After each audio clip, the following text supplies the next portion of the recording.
Sharky Gamer here. So today we're looking at the Call of Duty Black Ops controller pack. This is for Nintendo Wii and is made by Mad Catz. So this is part of the same sort of Mad Catz Black Ops sort of themed controller series. They've made one for the PS3 as well as the Xbox. I have both of those controls on my channel. So if you're interested in those platforms, go check them out. I'll also have links down in the description. So this is basically the version for the Nintendo Wii. And once again it's Black Ops themed. You can see the controllers there through the display window. It basically says here, bonus wrist strap and grips included, compatible with all nunchucks and classic controllers, compatible with all Wii remotes. So you basically get a nunchuck, Wiimote, and a silicone kind of grips or cover that comes with it as well. Going down, it just says here, controller compatible with Wii Motion Plus. It comes here to say Call of Duty Black Ops and has the Black Ops badge, and it says controller pack for Wii. And pretty much everything else is standard down there. Going on the back, it shows some company information, and it pretty much shows the same stuff just in different languages there. And of course it's got the classic 2 AA batteries required for your Wiimote, but they're not included, which is normal. On the bottom it just has sort of some plain information. Okay, so let's open this up and have a closer look. Now you'll notice it is a blister pack, so you will have to cut it open if you want to open it, so if you're a collector, be aware of that. Okay, so what I'm going to do is I'm just going to pull everything out and then we'll go through it one by one, and that makes it just a bit easier.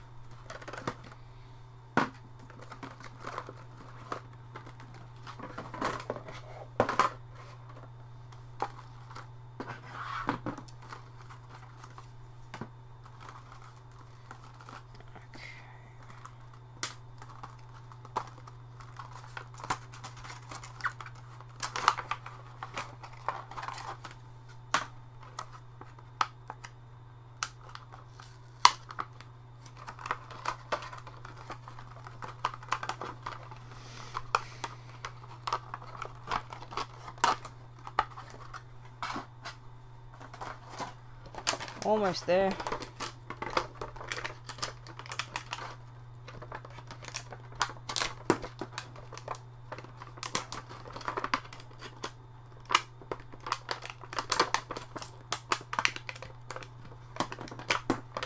There we go. Okay. So I got there eventually. Alright, so let's just go through each of the contents sort of one by one. So first off, you get a bit of a manual. It's just a basic sort of paper manual in different languages. It goes sort of about connecting and adding batteries, etc. And what I'd have to note in here, they do mention that they don't call this a Wiimote, they call it a reactor controller. And they don't call this a nunchuck, they call it a reflex controller.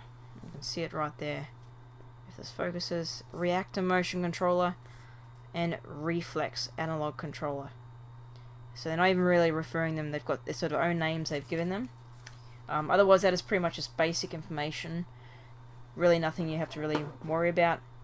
Another thing you get with it, of course, is a wrist strap. It says Call of Duty Black Ops on it, and that's just to connect to your Wiimote so you don't send your Wiimote flying into your TV. So that's another thing that comes with it. Okay, so let's go into these ones first.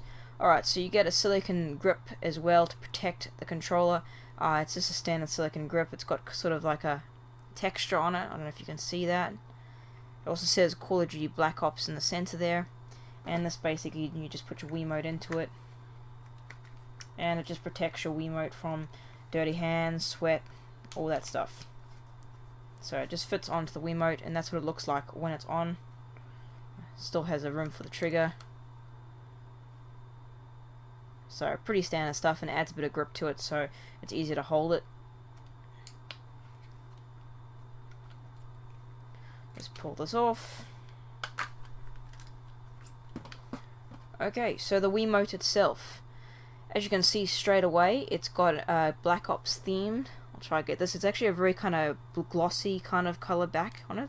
So it's kind of really reflective there, and it's a fingerprint attractor as well. But you can see the Black Ops badge just there. There we go. And going down, you can see it's got some like top secret thing, classified. It's got some artwork down the back, and it says Call of Duty Black Ops at the bottom. On the back of the controller, it's sort of just a plain sort of black and a bit of a grip around the battery pack. Okay, so first off, you'll notice that the power button is on the opposite side to what it normally is on a normal Wii remote. Your D-pad is also a bit different. It feels pretty basic. There's nothing really fantastically feeling about it. It's pretty a basic D-pad, and it's solid, so the whole thing moves when you do one side, as you can see there. So even though it looks like individual buttons, it actually is solid. Going down, you have an A button. Going down, you have a home button. Underneath that, you've got a plus and minus. Now, I don't know if you can see that, but the plus and minus buttons are slightly raised, while the home button is more flat. So you won't accidentally press the home button instead of pressing the plus or minus. It's pretty well defined when you're actually feeling for it. You can't just accidentally press the home. You will feel those two before you feel that. Going down even further, you've got your 1 and 2 buttons. Now, as you notice, they are not straight down like a normal Wii controller. They are basically at an angle. And you've got your LED indicators that when you have batteries in, they'll light up.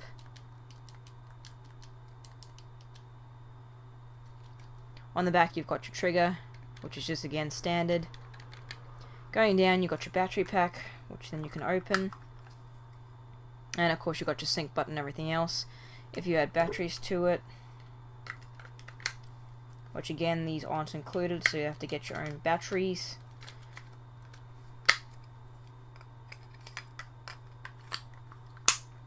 Close it up. That's what it looks like when it lights up, so it's pretty bright. And when I pair it up, of course, it'll stay solid, but it's a pretty bright kind of blue indicator that lights up. Looks pretty cool. And comparing this to like a standard Wiimote, so this is your standard Wiimote, and straight away you can just comparing it, you can see the difference there. The power button's on the opposite side. On your standard Wiimote, you've got, you know, your kind of normal kind of D-pad, while this one you've got this sort of an angle, but it looks like it's separated, but it's not. Your A button's pretty much the same, except it's more like a diamond shape rather than a circle. And again, your home plus and minus buttons are a bit differently laid out, but they're still more prominent to press the plus and minus. Same with these ones, these are more prominent than the home button, so they've done the same thing on this controller as well. Going down, you can see the difference straight away between the actual 1 and 2 buttons. These ones are straight down, while these are a bit at an angle. I'm not sure exactly why they did that, because if you press them, you're still kind of leaning outwards a bit to get the 2. While on this one, if you were to hold this and press 1 and 2, it's pretty much just straight down. So I don't know really if that's a really enhancement or not, because I couldn't really figure out why they would do that. It doesn't really improve it at all. If anything, it makes you stretch your finger a bit more back this way to get that 2 button. But otherwise, it looks pretty much the same sort of shape to it. You can see it's slightly a bit slimmer than the original Wiimote, and the back is pretty much the same. Trigger's pretty much the same looking, and same with the battery pack.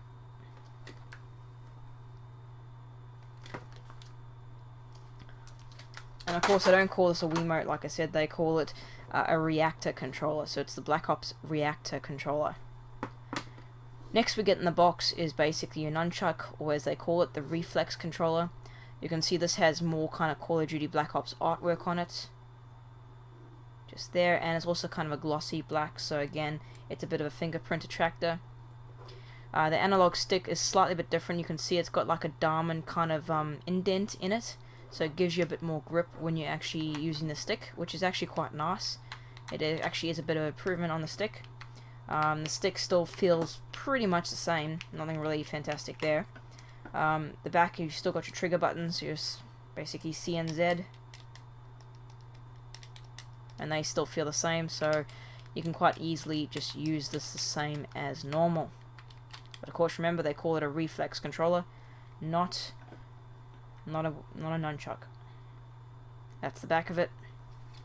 And if we compare this to a standard nunchuck, you can see it looks pretty much identical in the design of it.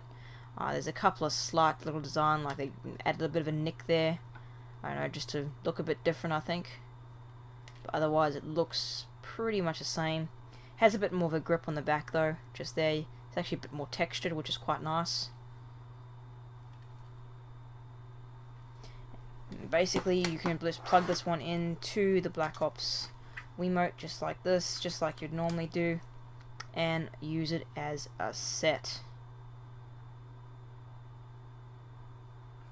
And like I said, in comparison to your normal one, they pretty much do look very similar to it. I mean, there's not really anything hugely different between them except for the Black Ops artwork and a little bit of button placement, but otherwise they do look very similar to it. So basically, in terms of this controller, really the only reason you'll be getting it is if you're a Call of Duty Black Ops fan. I mean, if you're not a fan of the series, then you're probably not going to be really interested unless you just like the cool artwork on it, which, I mean, it does look pretty nice. It's kind of glossy black, and it's way better than that kind of plain white controller. So it does look pretty cool. In terms of actually function and everything, it pretty much does the exact same thing. It's not really anything fantastic in that book, nothing really improved or anything. The D-pad feels pretty generic as well, nothing really improved. All the other buttons feel pretty generic. The plus and minus are a bit more up. Like I say, the home button's more indented, so it's actually a bit better than the original because they're a bit downwards, so you're not going to accidentally press that in the center. The 1 and 2 buttons, however, are not really better placed. There's no really better placement of them at all. I mean, they do feel a bit bigger, which is quite nice to press, but in terms of placement, they could have just done it straight down. I don't know why they didn't, but yeah. And of course, on the nunchuck, the stick does feel a bit better, and it has a bit more grip on the back there than what you'd be used to, which does feel quite nice. So if you're a fan of the Call of Duty Black Ops series, or you just want like cool kind of looking Wiimote and nunchuck, then this is the way to go. So this is basically Reactor and the Reflex controller. It's known as the Call of Duty Black Ops controller pack, made by Mad Catz. And they're pretty cheap now as well. You can buy these like brand new for like $30, you know. Some of them's about 20, depending on where you get it and what kind of condition it's in. But I mean, you can get them pretty cheap. And it comes with Black Ops themed wrist rest as wrist strap, as well as a silicone kind of grips cover, as they call it. So it comes with extra stuff as well if you're into that at all. But yeah, so that's the controller pack. Not too much really to say about it. I mean, really, if you compare this to the PS3 and the 360 version of the Mad Catz Black Ops theme controllers, and it doesn't really even compare even slightly to it, as those had extra features that normal gamepads didn't, and these are pretty much just a themed Wiimote and nunchuck, so nothing really greatly different. Really just appeal to the fans, and also to not leave Wii out, I would say. But anyway guys, thanks for watching. That's all about I can say about these ones. Don't forget to subscribe. I'll have heaps more controller and accessory reviews up very shortly. If you like this video, then hit that like button. Feel free to leave a comment down below if you would like to. And thanks again for watching, guys.